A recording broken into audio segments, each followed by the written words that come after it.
andando verso la normalità, ha detto il presidente Zaia, mostrando i nuovi dati sui contagi. Il governatore annuncia che tra domani e sabato firmerà la nuova ordinanza. Oggi flash mob degli operatori del turismo a Venezia, di scena la rappresentazione del cimitero dei trolley a simboleggiare la morte economica della categoria. Attori, attrici, cantanti e tutte le maestranze dello spettacolo sabato andranno a protestare a Venezia, chiedono maggiori tutele e il reddito minimo per tutti. Parchi controllati dai volontari che hanno risposto all'invito dell'amministrazione comunale. Le criticità maggiori a Villa Querini tra degrado e siringhe. È il ristoratore dei VIP, attori e registi alla Mostra del Cinema di Venezia. Si riparte dopo il coronavirus, grandi speranze per il festival, l'invito con i famosi spaghetti alla Sordi. Traffica di sanzioni e sequestri nelle acque di Cavallino Treporti e Burano, nel mirino dei carabinieri del nucleo natanti di Venezia, i pescatori fuori legge. Un omaggio a tutte le vittime del coronavirus, a medici e personale che si è impegnato a combatterlo. Questo rappresenterà domani il volo delle frecce tricolori sopra Venezia e Piazza San Marco. Buonasera, ben ritrovati in diretta con l'informazione di Antenna 3, questa è l'edizione veneziana dei nostri telegiornali. Partiamo anche questa sera dagli aggiornamenti, dai numeri, perché c'è il nuovo bollettino emanato dalla Regione Veneto che confronta i dati rispetto alle 8 di questa mattina. Allora nel pomeriggio i contagiati sono saliti a 19.127, ma con un incremento davvero minimo, più 2 in tutta la regione. Nessun caso di questi riguarda tra l'altro la provincia di Venezia. Gli attualmente positivi sono 1949. I deceduti sono 1903 dall'inizio dell'emergenza. Purtroppo 4 le vittime che si sono registrate in più in questa giornata, 2 delle quali riferite proprio a un ospedale veneziano, quello di Dolo. Intanto, lo dicono anche gli aumenti dei contagi che vi abbiamo appena raccontato, il Veneto sta andando verso la normalità, così ha detto il presidente Zaia, mostrando i nuovi dati sui contagi. Il governatore intanto ha annunciato che tra domani e sabato firmerà la nuova ordinanza.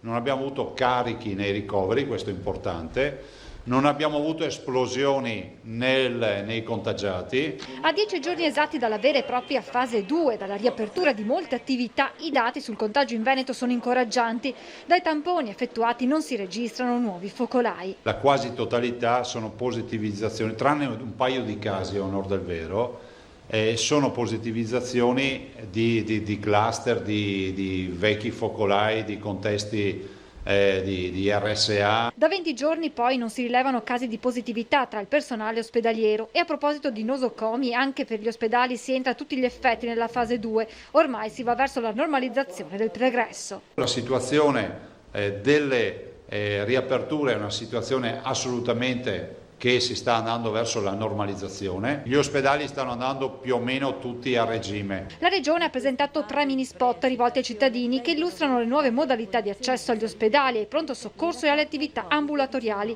Restano punti fermi l'uso delle mascherine e dei guanti e il distanziamento. Non è previsto un accompagnatore, salvo in casi di disabili e minori. Per il pronto soccorso restano attivi il pre-triage e percorsi differenziati per casi Covid sospetti. Cambia un po' la filosofia di approccio. Intanto ormai da qualche settimana funziona che chiunque entri in ospedale per essere preso in carico, quindi nuovo degente, deve essere tamponato, quindi c'è il test e avete visto, viene considerato paziente Covid fino al momento in cui non arriva all'esito del test.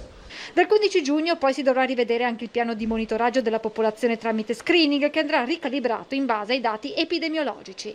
Zaia ha poi annunciato che entro il 1 giugno firmerà la nuova ordinanza. C'è la partita delle terme che stiamo ancora affinando, c'è la partita dei dispositivi e poi c'è tutta una serie di piccole partite che vanno assolutamente codificate con un'ordinanza. La stiamo già scrivendo, anzi potrei dire che è scritta all'80% per alcuni aspetti. Altro tema caldo, quello delle elezioni regionali. Nella notte c'è stata un'accesa videoconferenza tra i governatori delle 6 regioni che andranno al voto e il ministro Lamorgese.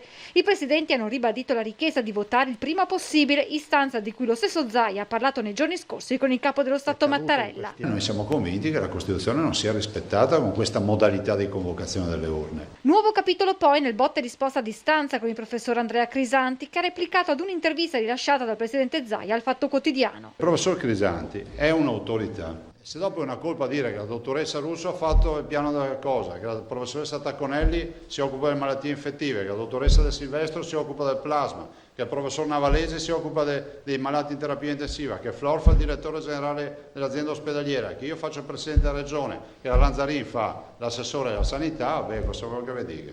Infine il punto sul grande ospedale donato dal Qatar al Veneto. Al momento, ha spiegato il presidente Zaia, mancano i posti letto e le attrezzature.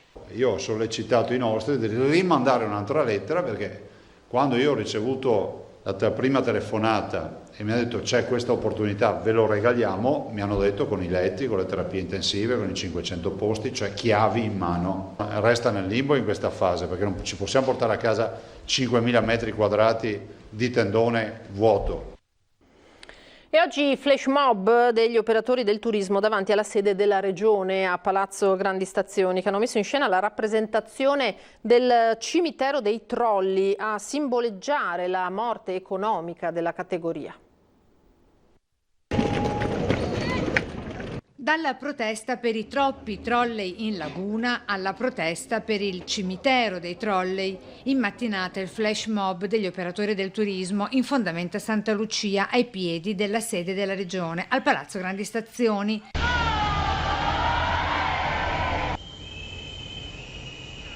Agenzie di viaggio, autisti di noleggio auto con conducente e tour operator, la carica dei 200 con altrettanti trolley. Le loro richieste relative al supporto economico regionale che affianchi quello nazionale.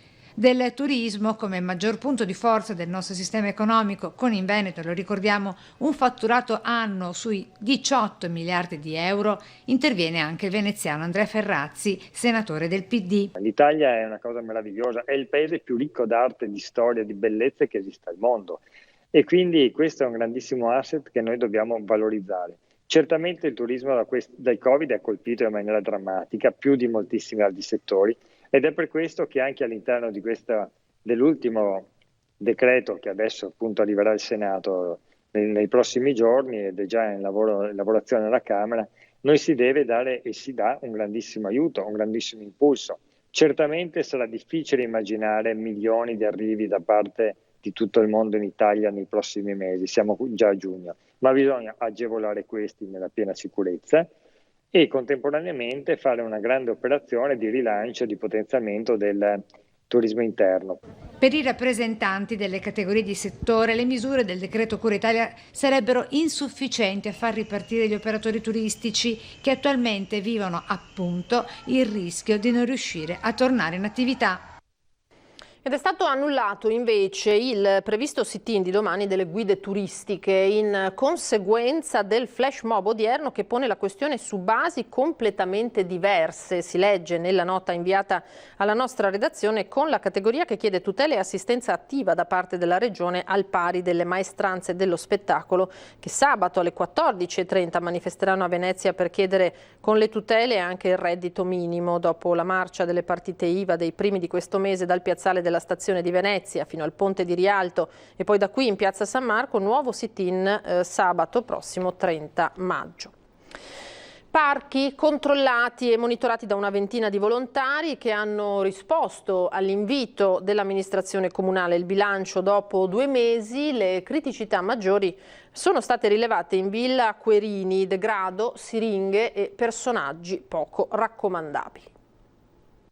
Per oltre 2 mesi, 5 parchi di Mestre sono rimasti sotto stretta sorveglianza di un gruppo di volontari che hanno aderito all'iniziativa lanciata dal Comune.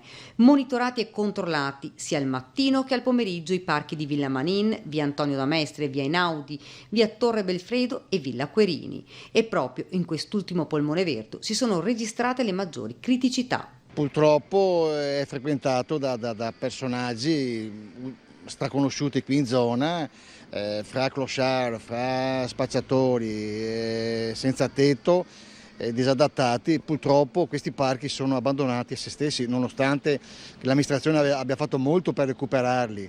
Noi abbiamo fatto anche attività culturali, però purtroppo per colpa di pochi dopo ne pagano le conseguenze tutta una città.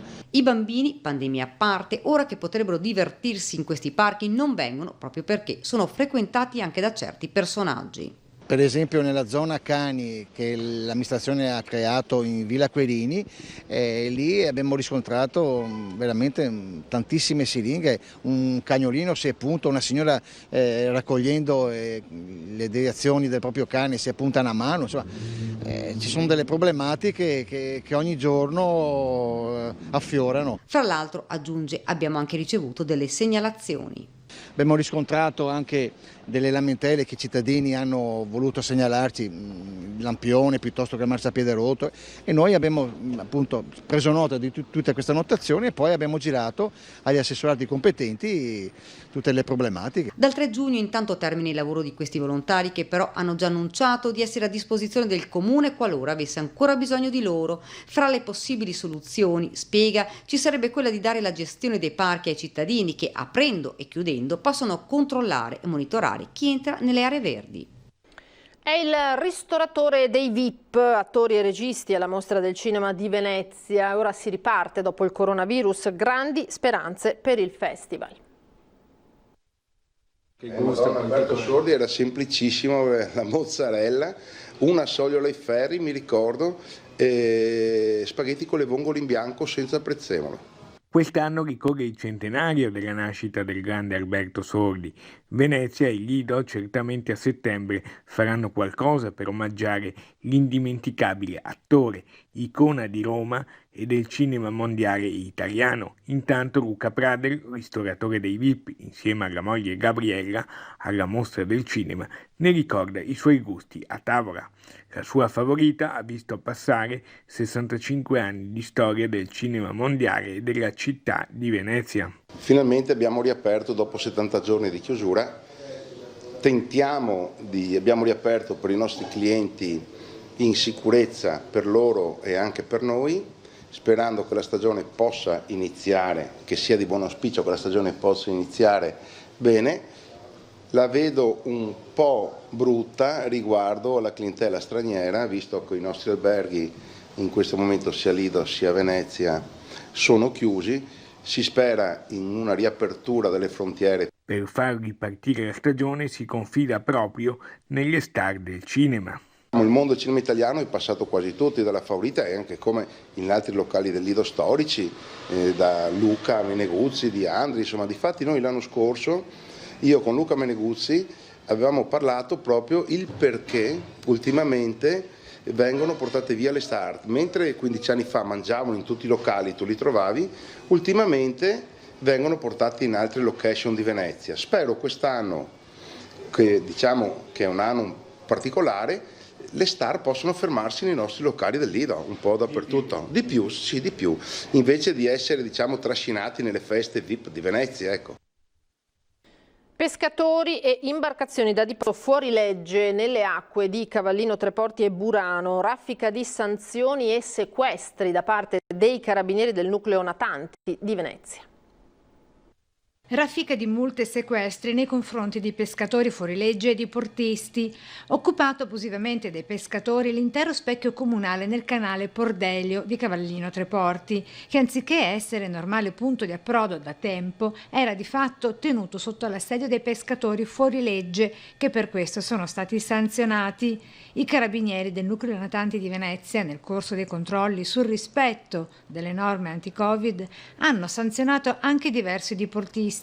I militari, durante lo stesso controllo, hanno pure sequestrato un natante da diporto perché aveva a bordo attrezzatura da pesca fuori legge. Oltre alla denuncia e al sequestro dell'imbarcazione, è finito sotto sigilli dei carabinieri anche tutto il pescato. Un sequestro simile è avvenuto anche nella zona di Burano, dove un altro diportista è stato multato e gli è stato sequestrato l'intero pescato. In questo caso il quantitativo di prodotto ittico rinvenuto a bordo è risultato essere di gran lunga superiore al limite massimo consentito. Ed è stato siglato un importante accordo proprio per Cavallino Treporti, permetterà di realizzare nuove opere e nuovi lavori al porto peschereccio.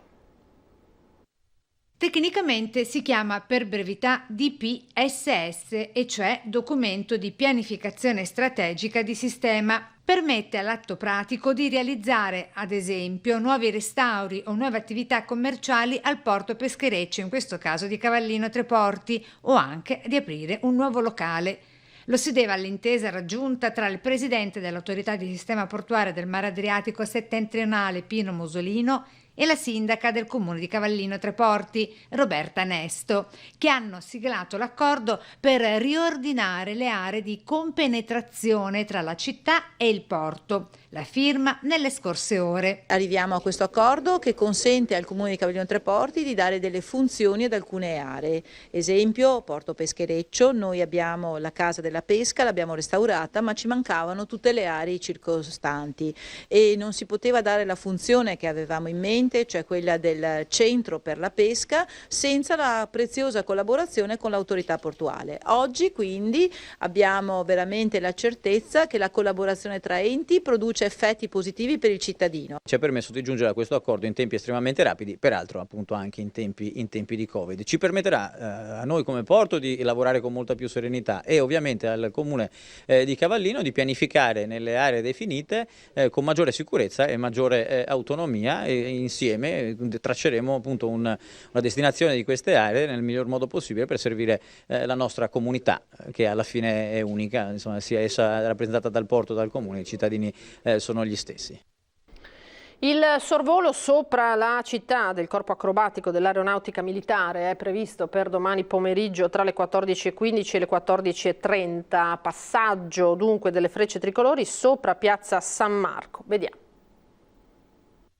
Un omaggio a tutte le vittime del coronavirus, a medici, personale e volontari che si sono impegnati in queste settimane a combatterlo. Questo rappresenterà venerdì pomeriggio il sorvolo delle frecce tricolori sopra Venezia e piazza San Marco, cui si potrà assistere tra le 14:15 e le 14:30. Tutti con il naso all'insù potranno godere dello spettacolo, facendo attenzione però ad evitare gli assembramenti. Un abbraccio tricolore. Volare insieme, mantenendo le distanze, così è stata intitolata l'iniziativa della pattuglia acrobatica dell'aeronautica militare, che ai colori bianco, rosso e verde del tricolore vuole coniugare in modo inscindibile i contenuti di unità, solidarietà e ripresa come auspicio e nuova via per l'intero paese. Una settimana sui cieli di tutta Italia di acrobazie che sta attraversando tutti i capoluoghi di regione in un simbolico segno di speranza e nel contempo di quella responsabilità e disciplina cui siamo chiamati tutti. Un volo iniziato da Codogno, prima località d'Italia toccata dal coronavirus, poi Milano, passando per Torino, Genova, Firenze, L'Aquila e ancora Cagliari, Palermo, Napoli, Bari, Ancona e infine Venezia. Questo viaggio delle frecce tricolori. Conclusione a Roma martedì 2 giugno per la festa della Repubblica. 24 anni dopo il tragico rogo che distrusse il Teatro La Fenice a Venezia, il ricordo di Gilberto Paggiaro, portiere del teatro, è l'ultimo ad attraversare il palco della Fenice prima dell'incendio. Poi la rinascita, auspicio più che mai attuale oggi per Venezia.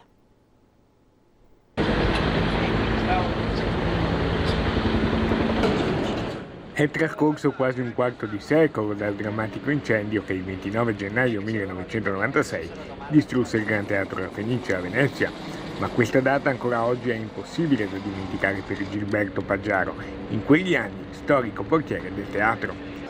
Vedere un teatro così bruciare è stata dura. Lei è stato l'ultimo, se non sbaglio, a attraversare il palco prima. Ci racconti un po'.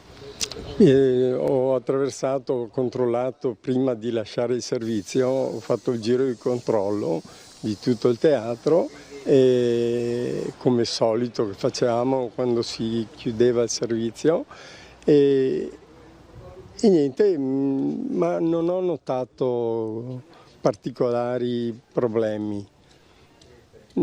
Forse ricordo bene quella sera che sentivo un particolare odore di bruciato. Dalla memoria emergono alcuni particolari. Quella sera ero uscito a poco dal servizio e mi trovavo in campo Santo Stefano, precisamente. Al che io ho sentito particolari commenti delle persone perché non ero al corrente del fatto in sé e ho dovuto capire. Un auspicio anche alla ripartenza della città. Io ho visto il teatro precedente, il vecchio, e poi ho visto il nuovo, nascere il nuovo teatro ed è stata una cosa veramente toccante per me, perché è come aver visto nascere una vita nuova, capito? Dalle ceneri alla rinascita è stato veramente una gioia. Vi ricordo di continuare a inviarci i vostri video con Bimbi in TV, vi chiediamo di mandarci via WhatsApp al numero 351 1755 340, non delle semplici foto ma dei brevi video, possibilmente in orizzontale, storie, giochi e passatempo dei nostri bambini che potranno così diventare, se lo vorrete, davvero energia per tutti. È tutto per questa sera, grazie per averci seguito, io vi lascio alle previsioni del tempo per domani, arrivederci.